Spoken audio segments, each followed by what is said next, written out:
Yay. Oh. Yeah, I'm choosing my camera. It's all fine.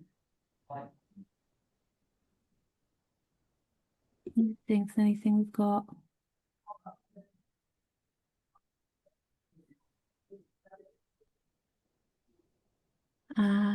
Let me just do a quick AI search for any help.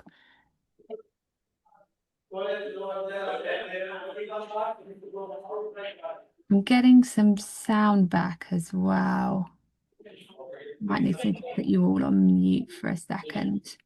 I'll just check everyone's on mute.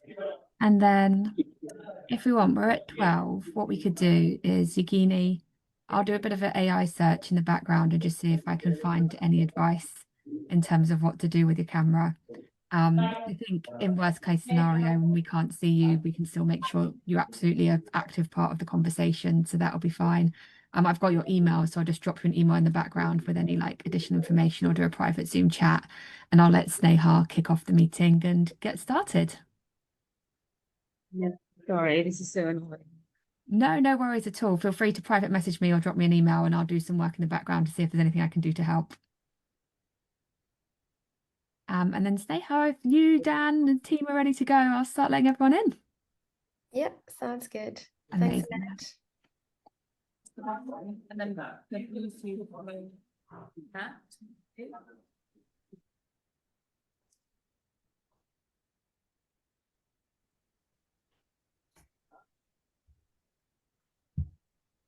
Hello, everyone. Welcome. We are very excited to have you join us today. There's people still trickling in, but we sort of have an hour, so I'll just get cracking. Yeah, thank you very much for joining us. This is the first panel discussion in Egality's Equity Exchange series, which brings together people from across the industry, from academia, from the communities, to explore what inclusion really looks like, not just in theory, but also in practice. For anyone new to Egality, we are a community engagement agency creating health equity by improving access to research. We connect the health and life sciences sector with community organizations, people with lived experiences, health experts, anybody basically who's underrepresented by the health system.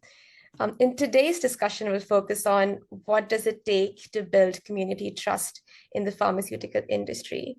Trust pretty much underpins a lot of what we do in research, and it dictates who's able to participate in clinical trials, who's able to sort of, the perceptions on medicine and innovations is formed. So it's like an important discussion that we want to have today. I will be co-chairing this panel discussion today with Daniel Newman. Daniel is a patient engagement consultant and lived experience advocate who brings both professional and personal insights into how trust and inclusion can really transform healthcare and research. I'll hand to Dan to introduce himself. Thanks, Sneha, and welcome everyone. So as Sneha said, I'm Daniel Newman. I've been living with type 1 diabetes for over 29 years. In 2013, I was diagnosed with chronic kidney disease, and in 2018, I received a kidney transplant, which was really the start of my lived experience, advocacy journey. But I won't go into too much detail about that because today we're here to talk about diversity and inclusion in clinical research. And when we talk about that, trust is really the foundation beneath it all, because without trust, even with the best intention engagement strategies, they can fail. So according to a global study, around 62% of people trust pharmaceutical companies to do what's right for their health. For underserved communities, that figure is even lower. But the good news is that there are examples of what works when partnerships are built on transparency, reciprocity, and genuine collaboration. So today's all about learning from those examples and hearing from people who are putting these principles into practice. And back to you, Sunil. Thanks, Dan. Yeah, the idea very much today is to take these sort of larger concepts on trust, inclusion, equity, and bring them right down to practical actions and examples. We'll begin the discussion today by hearing from our three expert panelists who will each share one experience where they've seen trust successfully built between communities in the pharmaceutical industry. Then Dan and I will guide a discussion exploring what made those examples work and what can we learn from them. Finally, we'll open the floor to some questions from the audience. So throughout the conversation, feel free to drop in your thoughts or any questions you may have in the chat, and we'll take those forward. So if everybody's feeling okay, we'll get the conversation started. Let's start with Kadifa. Kadifa, I'll hand over to you. If you could please introduce yourself and share one example. Sure. My name is Kadifa Chambers. I'm a clinical operations lead for Roche. I'm also the founder of Clinical Research Mastermind. I'm really happy to be here. Thank you for welcoming me into the equality panel. One of my examples where we could build trust in communities and that I've seen work in pharmaceutical companies is getting patients involved at the very beginning of the clinical development phase of the program. Even more so than ever, patient involvement is increasing with clinical research. There are patient engagement groups within pharmaceutical companies that work with communities to help bridge that collaboration so they can contribute to research, especially during the development phase. And we've seen that across some of the trials that we're working on, especially the more complicated and complex trials.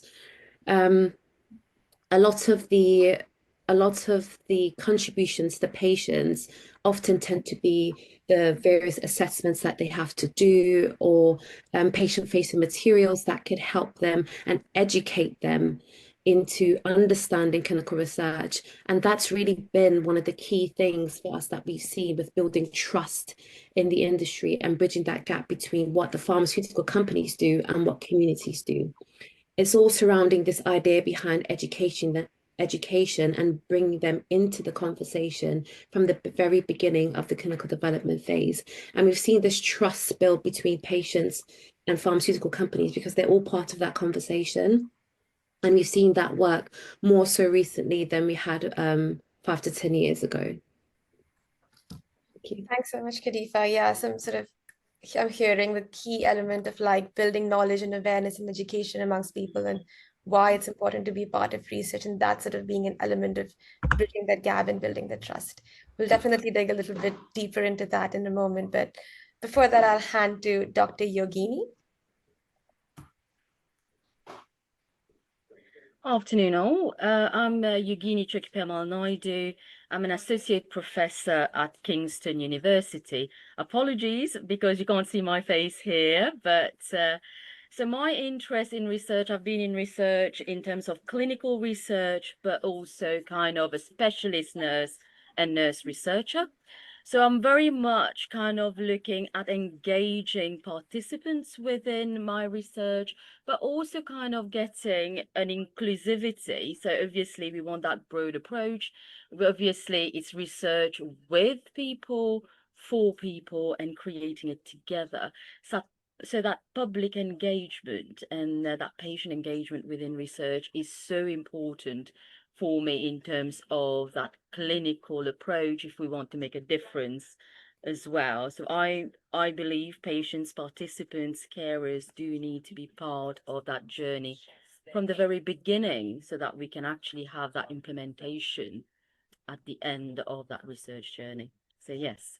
So in terms of my example, I've been a board member recently, working closely with a pharma company.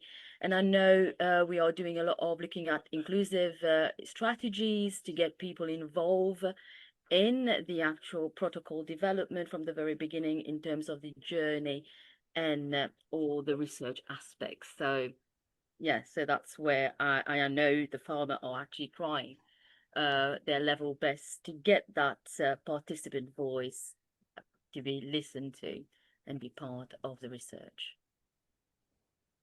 Thank you, Yogini. Yeah, I think, again, what I'm hearing is sort of similar to what Kadifa said, the engagement element, but also ensuring that people are engaged, not from like at the very end where it sort of becomes a little less impactful, but from the very get-go of the clinical research journey. So yeah, some very important points there as well.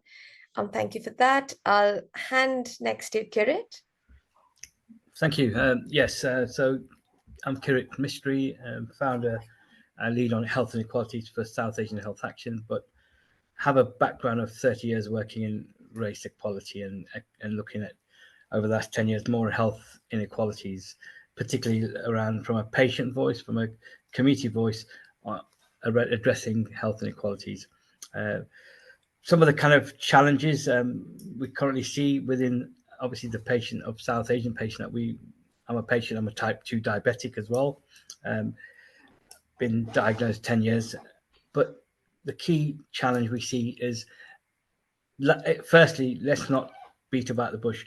There's a lot of mistrust within communities, particularly from Black South Asian communities, with the industry, with pharma industry, because of, we've seen it through COVID, and we've seen it through vaccinations produced very quickly and then, tested on our communities. So that's where the mistrust. So we need to look at how we address mistrust within working, and you can only do that by having that closer collaboration with those communities and people with lived experience.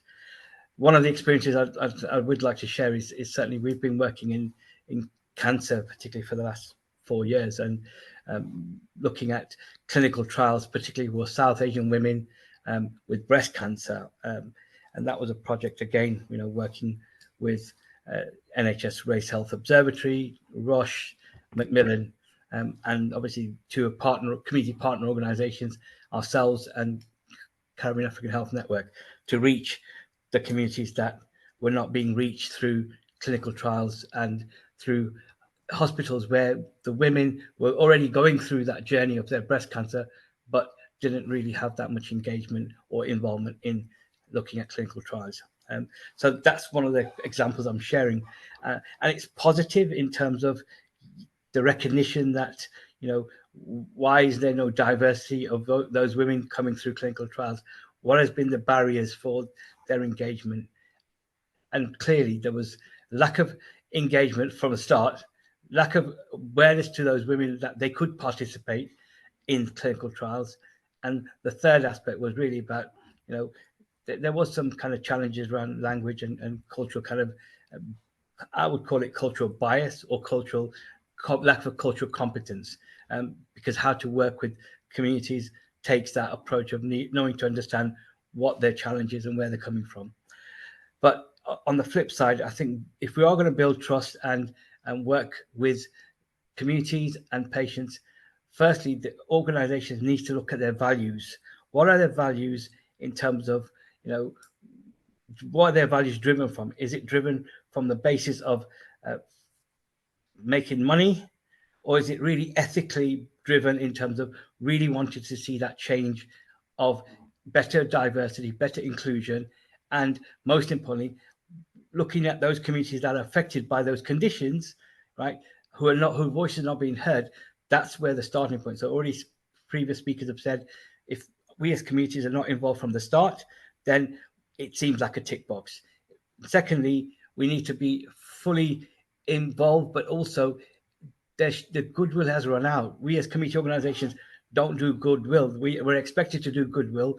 We need to look at adequately resourced and working in a partnership. It has to be a clear collaboration, partnership approach.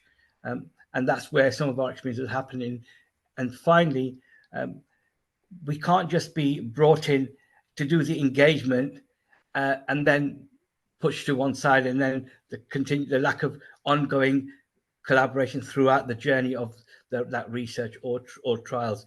We have to kind of be, although we have to be embedded throughout the cycle and engagement, because we have brought those patients, we have brought those public to that organization because of our networks, because of our trust, and because of our relationships. And that needs to be taken on board, that we can't just do one bit and then told to bye-bye. We have to be involved from the onset.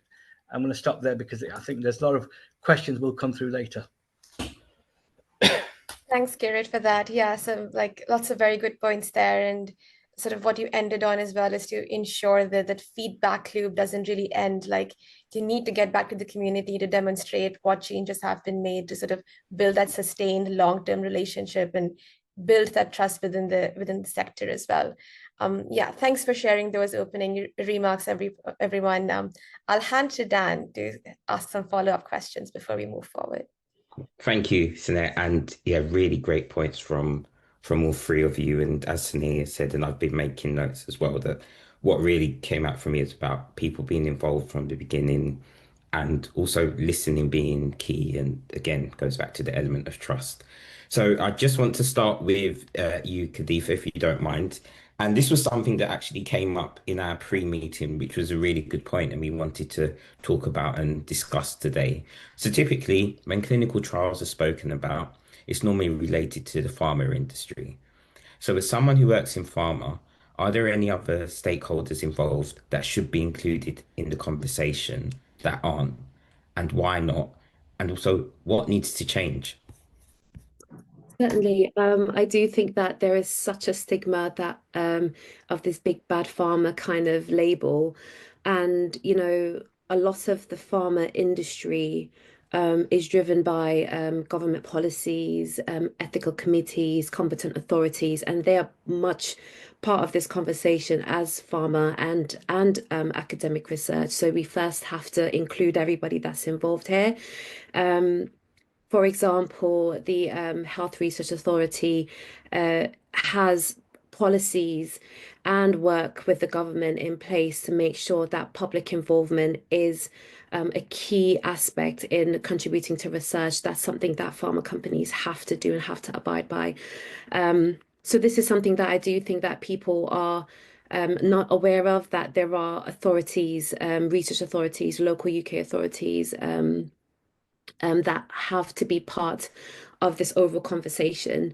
When we are defending, for a matter of speaking, a clinical research project coming into the UK, we do have to provide evidence of public involvement and patient involvement, and that all gets submitted to the authority. So we do have to provide evidence of that. And that beginning stages is something that I think that we've actually got checkboxed, because we do involve patients from the beginning is actually a requirement. So part of the stakeholders are Research Health, the Health Research Authority, possibly some ethical committees that are involved in patient advocacy groups and communities. So there are the people that's involved in this conversation, not just the pharmaceutical companies. Thank you. And just before I move on, just a quick follow-up question to that. So then also, what needs to change? Because there's a gap. Because you said at the start, like big bad pharma are here, and everyone's putting all their anger to pharma. But as you've quite rightly said, actually, almost pharma's a small piece in this whole ecosystem. So why is this one small piece getting all of that attention? And so, yeah, what needs to change so people are starting to see it as an ecosystem, not just it's this industry and you're all to blame. 100%. Like Kirit said before, getting patients involved at the beginning is something that we have done, but in terms of that end-to-end process is a real struggle. And pharma is a part of this ecosystem, but other authorities and other stakeholders like the NHS, everyone involved in the whole entire clinical research development phase is part of this process of us educating each other and making sure that everybody that needs to be involved in this experience is involved at each stage. I do think, again, it goes around to the education of how clinical trials are run from the beginning, the middle, the end. It is a complicated process. It is a really high pressured process in terms of running clinical trials, especially from a global point of view. We have so many aspects of the clinical trial process that we have to take into consideration. So I do think that the education behind how the process is running from beginning to end will help people understand the pain points that we need to in order to provide solutions to drive change. And I think the biggest gap here that we're seeing is after that initial patient involvement at the beginning, especially during the protocol development phase and the clinical phase, when we get to the ongoing part of the clinical trial where we have to branch off in inclusivity and diversity and look for diverse patients, we're losing this conversation.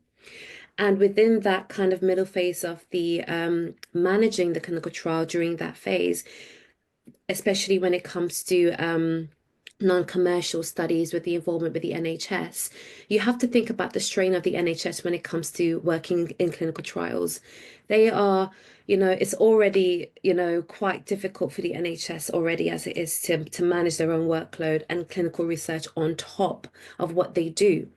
Pharma can only do so much in terms of providing the support, but in terms of the NHS doing their part and also contributing to making sure that patients are regularly educated. I mean, they're doing a great job so far. I'm not saying that they're not. What I'm saying is that they need to be consistently supported throughout the entire process of that patient involvement, regularly educating the patient about the ongoing status of the clinical trial, getting consistent feedback from that patient and where does this data go.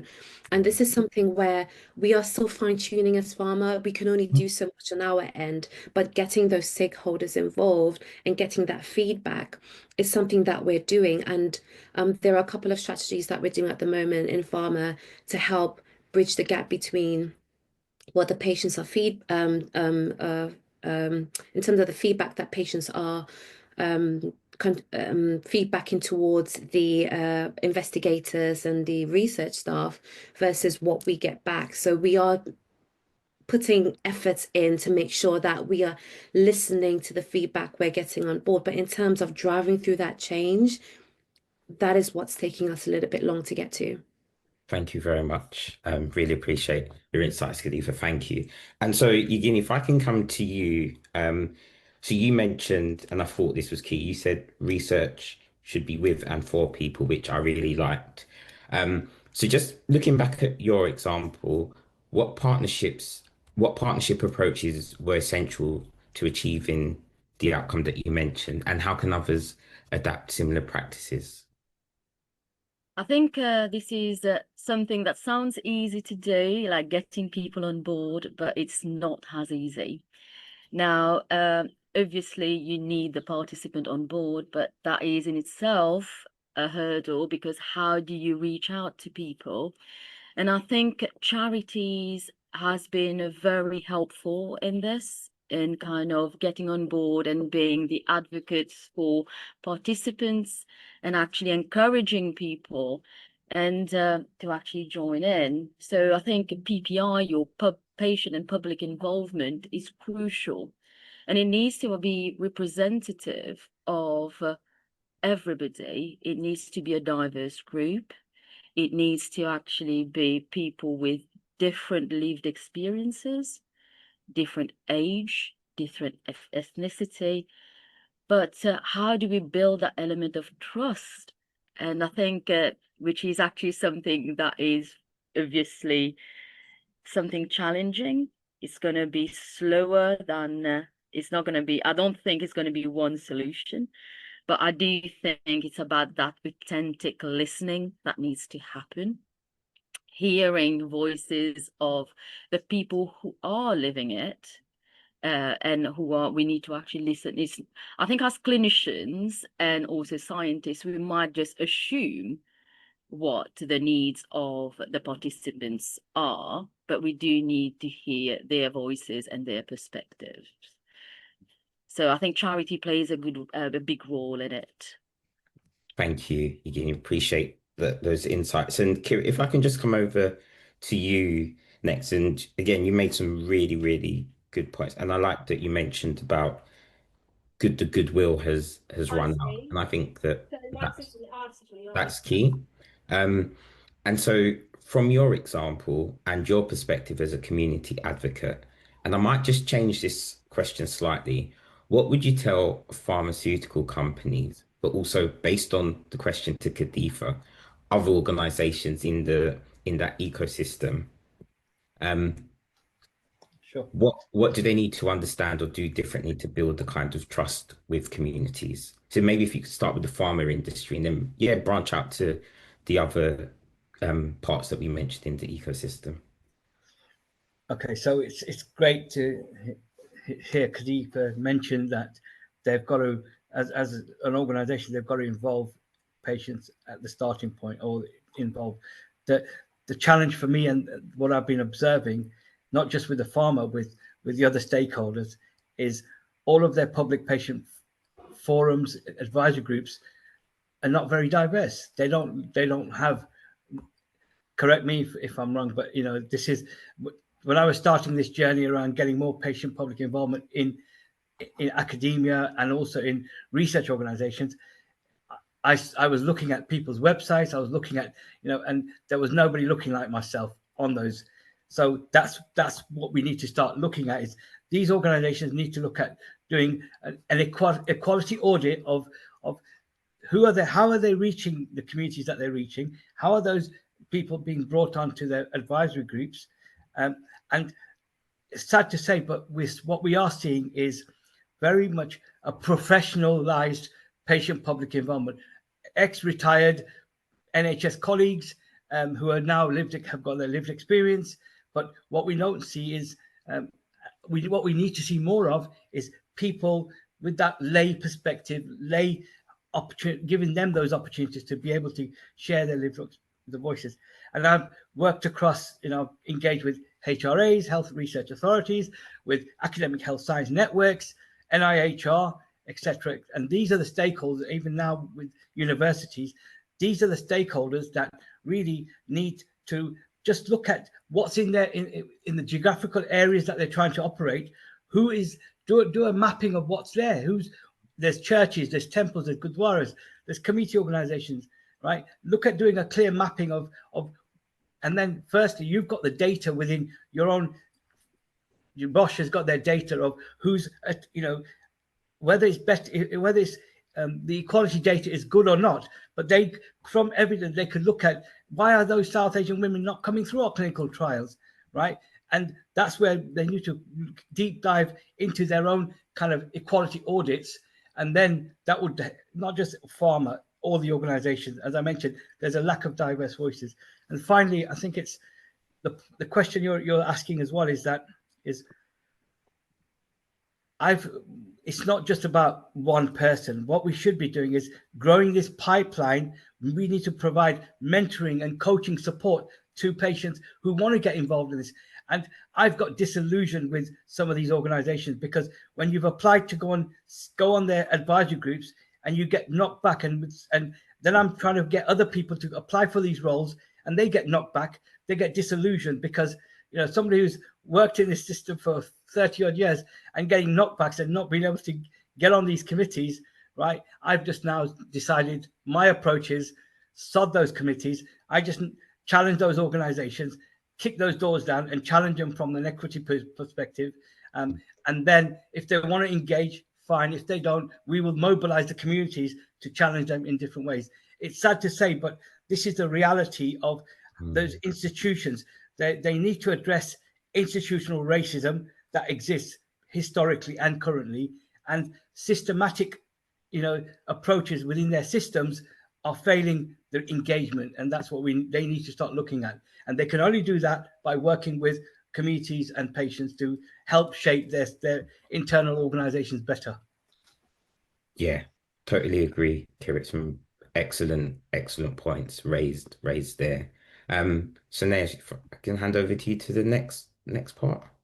Yeah, thanks so much everyone for raising some very important issues and sort of reflecting back on what Kirit said in the end about sort of the most system-wide issues that exist, not just externally, but also within the organization. And there is sort of that need to address and question, and like you said, Kirit, challenge at times, like the diversity and the representation that we see across the board. I would like to go sort of around the table now and ask if everyone could sort of drawing from these questions and these challenges, maybe like suggest some practical actions that people in the audience who've been listening to these conversations now can take away, some practical steps, actions, whether within your organization or while working with another organization that you've seen work that really helps, like establish those long-term relationships between the industry and the communities. These could sort of be like more day-to-day, but also maybe something a little bit more long term. So yeah, I'll go around the room and I'll start with you, Kadifa, if that's all right. Great. Definitely. I know that we are branching on some serious sensitive topics, and we do need to identify the elephant in the room when it comes to diversity in clinical research and racism within clinical research across the board, not just who is involved and who's actually managing the studies. I just wanted to say that from my point of view, what we really, really need is to have patients with lived in experiences come forward and to talk about it. Now, if we hold pharma on the side for a second, especially when it comes to the woman space, South Asian woman, Black woman, speaking about our conditions and our diseases and things that we've gone through is quite a challenging hurdle for us to even get to. So to reach those patients who are willing to speak about their experiences with their disease areas, and if they've been involved in a clinical trial, they're out there. It's whether or not they've been identified and there is an avenue for them to come forward to actually talk about that and to raise awareness. Now, within the pharmaceutical, some pharmaceutical companies, I know that there are, like we said, patient engagement groups, patient PPPIs that try to connect with communities, but like Kirit said, are they actually engaging with the right communities? Are they going into the core of the communities and getting those patients with lived-in experiences? Because we can educate people about clinical trials, but patients feeling confident to come forward to speak about their experiences is where I see the greatest impact. Now, if I saw somebody that looked similar to me, that was involved in a clinical trial, that would make me feel more confident to enroll in a clinical trial, because I see someone that looks like me, somebody who's educated in clinical trials, who's been involved in clinical trial. That would speak more volumes. In addition to that, Kirit pointed it out with the institutional racism within pharma companies. I do think that in addition to patients, we need to have people who are running the clinical trials representative of that as well, because we do have a voice. We can contribute to how to the development programs of these clinical trials with in mind who the target audience is. And we do see different ethnic backgrounds or different heritage backgrounds trickling into pharmaceutical companies, but we just do not have enough people qualified on a senior level within these different diverse backgrounds to help contribute to the development phase of the protocol or even identifying patients. So there are so many variables here that we can touch on. Number one, meaning that we need to have patients with lived-in experiences feeling confident to talk about it, and if they've been involved in a clinical trial and their experiences, and having that exposed to people who need to be educated more about clinical trials, people with diverse heritage backgrounds who have fears and who they have preconceived notions about what clinical trials are and what they do and the fears behind that. And then we also have to tackle as well, do we have the representatives in these pharma companies running these clinical trials, advocating for methods to identify patients within the communities that big pharma just don't have that key access to?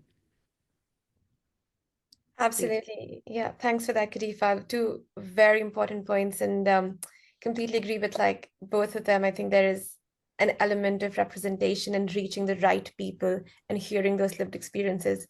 Like you said, seeing someone look like you, seeing someone with a similar background, going through the similar experiences, sharing the stories is a lot more impactful than sort of hearing it from, I don't know, like coming from a GP to be like, do this. So yeah, completely agree on that. And to your second point on like representation internally within the board, that's, I think, something that Kirit raised as well. Just wanted to follow up on that and see like, how do you think that is achievable? Because like you said, there is the expertise, there is the talent, there is the skills that people from diverse backgrounds and communities have, but we still do see a lack of representation and the top level leadership. How do you think that's something we can tackle?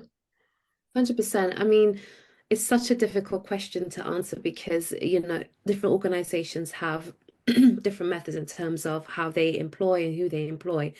Now, I know companies like, for example, Black Pharma, they're an organization that helps to mentor and help to promote professionals with diverse backgrounds, break the glass ceiling into these senior positions. And we help provide that support because, again, identifying the elephant in the room, we may feel vulnerable within organizations where we don't see anybody that looks like us. We may feel like there are preconceived ideas about racism and how we may work. So having organizations such as Black Pharma help support us and provide us with the mentorship and the confidence to be able to go into the senior positions that help drive changes like this is also a method that I think that really works. But from an individual standpoint, I do think that there is a fine line between, I mean, I do admire the confidence as well from Kirit as well, where you have to also take on a responsibility as an individual to put yourself in that position in order to drive change, get involved with conversations like this and exposing it to colleagues that may need to understand where they need to evoke change, getting involved in the patient and diversity and inclusion groups within the company and be part of that conversation from an individual standpoint. But what we see is collective is better. So when we do have organizations that help support us, give us the right mentorship in order to break the glass ceilings a lot quicker, we get there faster. Thanks so much, Kadifa, for those insights. Yeah, I completely agree. And I'd like to turn to Dr. Yogini now. Just sort of building on the point that you said in the end, Kadifa, about bringing people together and working collectively. Dr. Yogini, from your experience of working in the sector for quite a few years now, could you share with us some examples where you've seen sort of people coming together, different stakeholders, to really tackle some of these issues, or even sort of have initiatives where they've tried to build trust with the communities and the sector and sort of bridge that gap that we've been discussing? Yeah, I think clinicians actually play a big role within this, because if you see, the trust between clinicians and participants are hopefully always there. So they are the first people to kind of talk about the research and kind of explain things to the participants.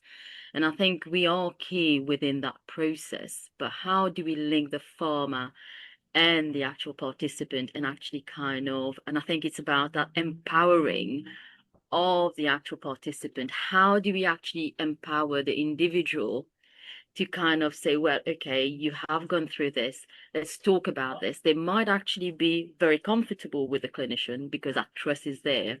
Could we actually kind of put things in place to empower our patients, is what perhaps we need to think about. Is there an issue of cultural competence that we need to be aware of? But also in terms of where is the link between, obviously our participants don't actually know the pharma as such, but how do we get them involved at that very protocol involvement, development? Now, I know, does it need to be like a small group of experts? Again, we know those PPI groups are normally represented by those who have got the health literacy. Yes. But it might, that underrepresentation is not part of that PPI. So this is actually a challenge in itself. But it's about, I think maybe clinicians would be the kind of drive for this, kind of help with that trust.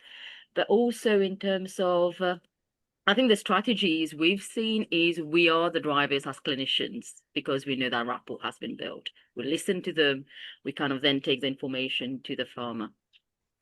Okay, so I think this is what's happening. Could that be improved? I think definitely. I think, but I think we need to do some sort of empowering of the patient to actually hear their voices. It needs to be loud and clear. And how do we capture this is what we need to think about, I think. But I know I've been to one of the committees recently whereby that hierarchy of pharma, clinician and patients was not there. So they tried a lot of strategies to make this kind of everybody having a say. And I think that was a sharing of experience. And it was actually also kind of the patient also listening to the voice of the farmer as well, because they might not understand the whole process.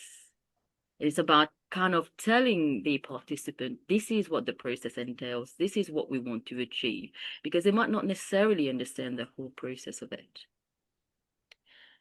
So I think it's breaking those hurdles, bringing those barriers down, kind of not having the hierarchy, and actually kind of listen to each other, but also empowering people to speak up. Thanks, Dr. Yogini. Yeah, I think I'm hearing two very clear points. One around sort of, like you said in the end, about like hierarchy and the position of power, and how do we break that and make everyone's voice heard equally.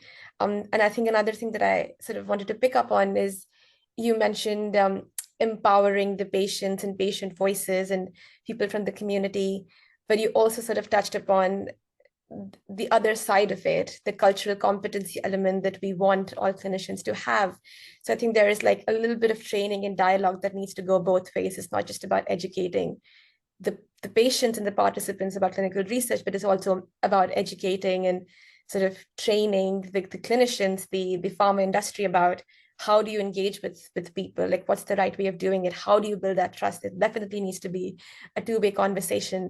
And with that, I'll turn to Kirit, and yeah, just ask from your experience as well, like some practical ways in which we can have that dialogue where it's not just a one-way conversation, it's active listening, but it's also actively sharing and sort of being one, everyone's one at the same table. So yeah, any thoughts on, or any suggestions and recommendations on that? Yes, so thank you. I think from the community sector, we need allies. We need allied organizations to open the doors. And I would give full credit to Egality and Net. Had we not been engaged by Egality, we wouldn't have these opportunities of getting involved with research and addressing the diversity aspect wouldn't have been there. But at the same time, we've got to recognize that, if you're a culturally sensitive organization, there are limitations, because when you're trying to not engage with those bigger organizations, there is barriers there. There is, I've mentioned it already in terms of, racism and those kind of things. So but the point I also want to make is that we can't rely on likes of Kadifa and others in these big institutions to kind of solely drive the equality or the race agenda, right? We've seen it when we saw George Floyd happen. All these organizations started to pump money into looking at, we need to address race equality. What's happening now, 3 years, 4 years on? All of that resources it was a tick box. All of that's now gone. So what we've got to do is start to get organizations to look at equity from the onset of all, not just race, but all diverse groups, have a clear strategy, and that strategy has to be meaningful. But that strategy has to be developed by people from the grassroots, by communities, by lived experience. That's the only way we're going to see real change. And the strategies, having strategies sitting on shelves don't work. We need to look at the strategy, the plans, and then how they're implemented, and who to implement them, not just the organization. It has to be done by communities. My final point is we have to kind of create within all these organizations the leadership program, the race equality training, the culture capability training clearly is not working. Sorry to be negative. What we've got to do is we've got to start redesigning those training programs from a blank sheet of paper, and then start looking at getting those diverse voices, getting those clinicians, getting those colleagues, and the senior management. We can't leave the senior management tend to shy away because of they've got big commitments. So I understand that, but we need to kind of make sure that redesigning has to happen, of these training programs, because otherwise we can pick up online training, we can pick up all these training, and it's still not meeting the purpose of what we're trying to do. So that's, I want to leave it there. Thanks, Kirit. Yeah, I'm hearing like a lot of accountability also needs to be taken, and there needs to be sort of a a new approach to not just have a tick box sort of checklist, but have equity with intent, and sort of that's being the driving motivation, and not, like I mentioned earlier, like other aspects of it. I'll hand to Dan. Yes, Kadifa, I'll let you jump in. Yes, I just wanted to touch on Yogini's point about the education of the clinician and making sure that they understand the importance of advocating for the patient that that they have. I've had an experience where, a real life experience where there was a patient had a very rare oncology disease, and they had a clinician that was really advocating for them to be part of clinical research, and they had to do that education from the ground up, and that took invested time. Right? So it took invested time. That patient felt a little bit at ease with getting involved in clinical research. And then the clinician invited the patient to one of the conferences that we had to share their experience that involved pharma, other advocacy groups. And, you know, everybody that was part of that conversation was in that one room that could hear from the patient themselves. And part of that message that the patient was driving in is that if it wasn't for my doctor, if it wasn't for my clinician, I would have no idea what clinical research is. I wouldn't even be here today telling you what my experience is. And it was such an eye-opening point where collaboration really came together at that point, and pharma was able to actually be face to face with the patient for the first time. Because we get so boggled down with managing the clinical trial, driving it through to the end, that we don't get that involvement. We just hear it from the clinicians and the nurses, and we just hear the feedback, but we don't really get that real life interaction, that relationship building. And that was a huge turning point. And I do think that moving forward, a lot of the conferences and the investigator meetings that happen, I think this will be something that they do incorporate. And certainly from my standpoint, working within the operations sector is something that I could recommend that can help support clinicians in that educational side and bringing the patient along. And if they have any questions, we are also open there to answer questions that some clinicians may not have the answers to. Absolutely. Kadifa, I agree. It's like having those voices heard, not just at sort of one place, but have them represented at each and every point, even those big conferences that you mentioned. Yeah, completely agree, and very important. Before we open the floor to the audience for any questions, I'll ask Dan if he had any follow-up for our panelists. I have one question, but I get just listening to everything that's been said, obviously for people in the audience, I know it's been very, very insightful, and particularly when we're talking about trust. And Yogini, that point about patients not understanding the process, I think is also key as well, because I remember when I was 10, 15 years ago, had no idea what clinical trials were, what research were. It was just something alien to me. And now I'm here 15 years later, understanding the importance of it. And just one more point before I go. And I think it's key for underserved and underrepresented communities to understand that, because there's an internalized message when you don't understand. It almost feels like your life isn't valued, or your life isn't worthy, or you're not worthy of having involvement in clinical trials, which could potentially have better outcomes for you and your health and your communities. And there's an internalized message that has been put out to us, and just being involved in this area can help overcome that. But my final question to the panel, and perhaps maybe Kirit, if I start with you, if there's someone in the audience, and I know we've touched on this already, but they wanted to start building stronger trust with communities in their work, you've given some great advice already.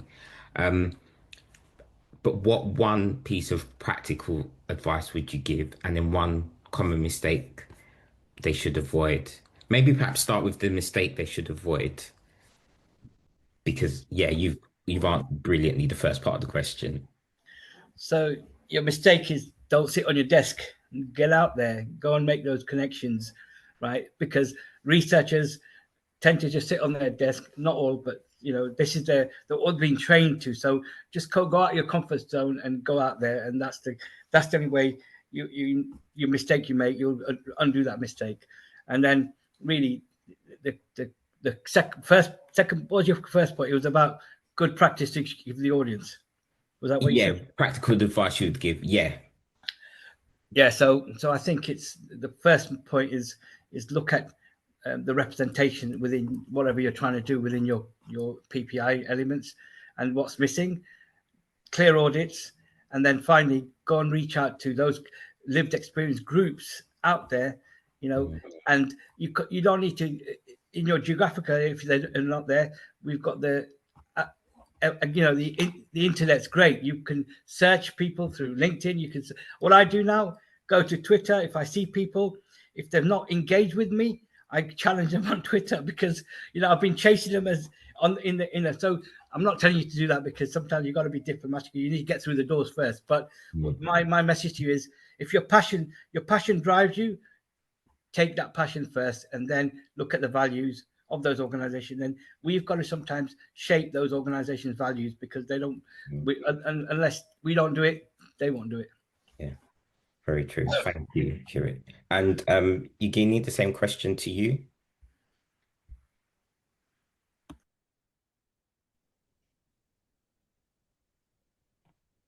Yogini, I think you're on mute. We can't hear you yet. A lot of it as well is about jargon. So it might be a different language and we kind of assume that the participants will know, the patient will understand. But I think it's about making them feel confident to approach us, to ask these questions, question the actual information sheet. Despite we believe it's been written in the lay language, we are here as the actual clinicians to actually kind of support them. We are there to actually clarify things, but we're also there to kind of say, okay, to kind of reassure them, but building that trust, that rapport, and to actually kind of be the advocate, really. Thank you. Yeah. Thank you. And Kadifa, to you. So I'll start with the mistake. So the mistake that I often see just generally across the board is falling into systematic practices. Especially when it comes to regulations and ethical things that we have to abide by in clinical research, because everything is governed. We can't just start doing random things. Everything is governed. Everything has to go through ethics. So, but I do think that the mistake is that we get so governed by systematic practices that we don't push the bar and push those boundaries and question, why do we have a 21-page document, black and white patient information sheet about a clinical trial? I'm not going to read that. Why do we have it? Can we challenge that? So I think not being afraid to challenge systematic processes that haven't been working for years and years. And what we could do to improve that is, as cliched as it sounds, is how are we going to get this lovely data that we collect from patients with lived-in experiences and all this data from the communities that we're collecting that gets talked about at the beginning and we just kind of sit on it. We need to improve as technology improves. How do we get the information out there? Perhaps we can do a video-based platform where we could help educate people who are interested in clinical research, somebody that looks like me talking about it and giving them that access to that information. Yes, we've got information sheets and things that we have to abide by, but it doesn't mean to say we can't explore other methods of raising awareness and giving that education in a different way. Let it be a video-based educational opportunity for people with lived experience to be able to say that, yes, we have to think about the sensitivity and everything around that, but there are people who are willing and people who are working with these patients who are willing to talk about it. And these are the kind of things that we do think we need to bridge the gap on. I'm thinking about the technology that we could use to help drive that message across and improving that and just moving with the paces in terms of AI and technology in that part. Thank you. And then Sine, if I hand back to you for some audience Q&A.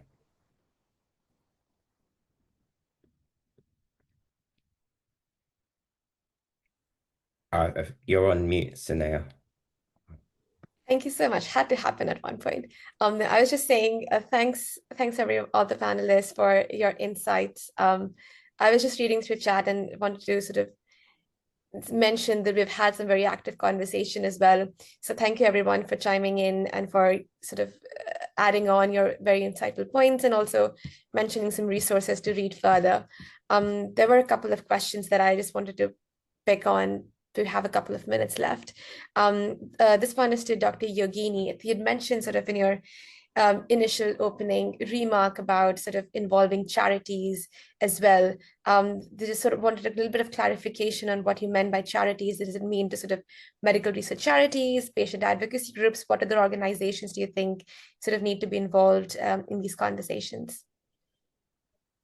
I was referring mainly to patient advocacy charities, where we also have the involvement of a lot of patients being involved in kind of policy writing, and I think they are experienced. And I think those charities actually are very established in many cases. I've worked a lot with them for my research as well.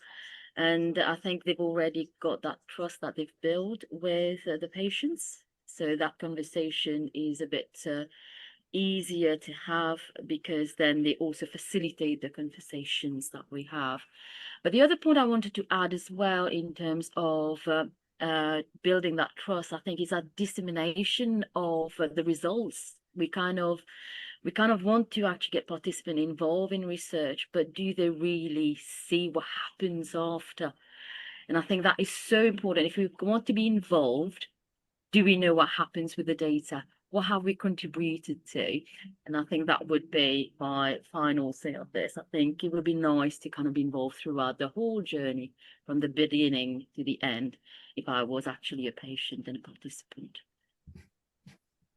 Thanks, Yogini. Yeah, and sort of linking it to some points made in chat about the fine line between involvement and exploitation, and to make sure that the people who are sort of giving the time, energy, insights, sharing their vulnerable experiences feel sort of appreciated and accurately reimbursed. And I think the giving back, and not just collecting insights, but giving back is sort of a key element of ensuring that you're sort of more on the involvement side and not on the exploitation side, something that Kirit also sort of touched upon earlier today. Are there any other questions that anybody in the audience member had? Feel free to drop it in the chat, or also feel free to sort of unmute yourself and ask. I'll give a few minutes.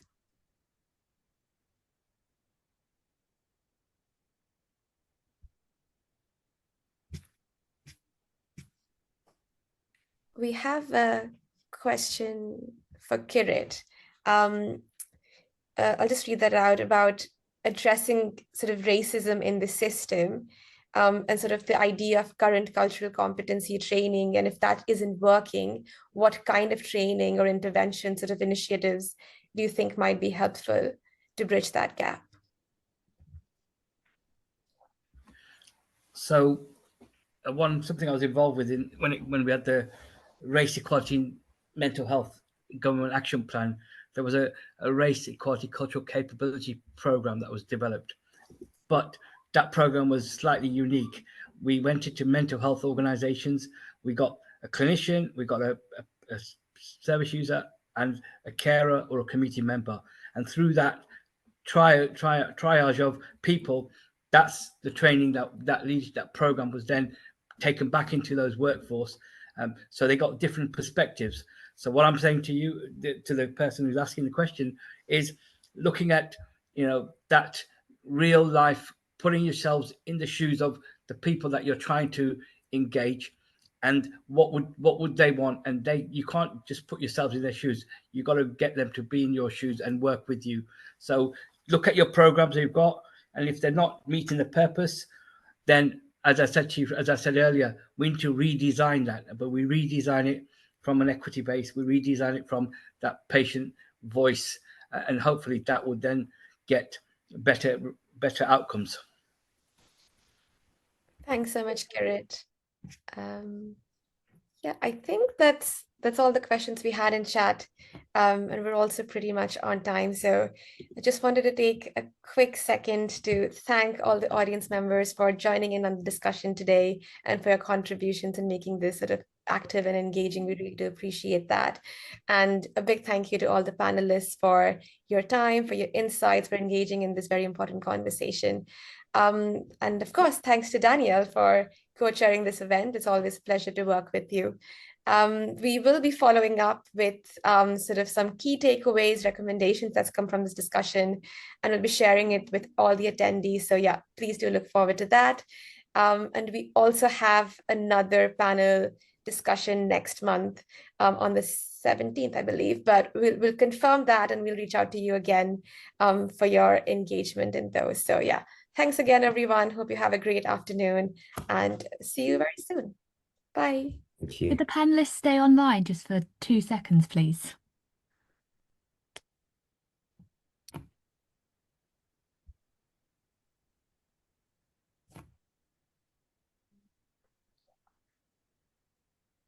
Thanks, Via, for the correction. 14th of November, not 17th, for anybody who's still around. I was just going to ask if we could get a quick group picture of everyone, if that's okay, and if you're all Yes. okay for it to go onto socials. Yep. Fantastic, thank you. I'm just bear with me. I will do a screenshot. If everyone could smile.